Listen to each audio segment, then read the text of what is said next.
नमस्कार प्रणाम, मैं हूं मुन्ना और मेरे ब्लॉगिंग वीडियो में आप सभी का स्वागत है। आज पुनः फिर एक बार रनिंग के लिए हम लोग फील्ड में आए हैं और इधर रनिंग हो चुका है, रनिंग कर चुके हैं। अभी इधर कुछ लोग योगा कर रहे हैं, देख सकते हैं। देखिए इधर देख सकते हैं योगा का नज़ारा। और इधर चल रहा है क्रिकेट।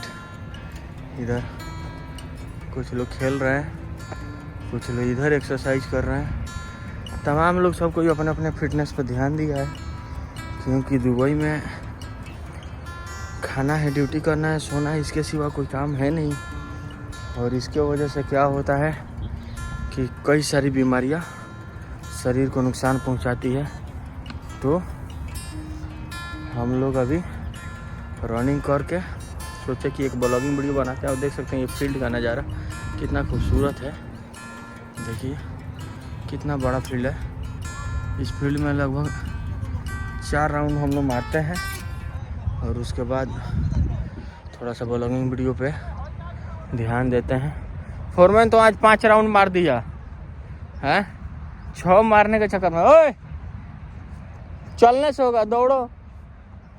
तो हमारा ब्लॉगिंग वीडियो यही है। अच्छा लगे तो थोड़ा लाइक करिएगा, कमेंट करिएगा और फेसबुक पेज को फॉलो करिएगा, सब्सक्राइब भी करिएगा और यूट्यूब को भी थोड़ा सा लाइक कमेंट करिए और सब्सक्राइब करिए यूट्यूब चैनल को भी। धन्यवाद। फिर मिलते हैं नेक्स्ट ब्लॉगिंग वीडियो में।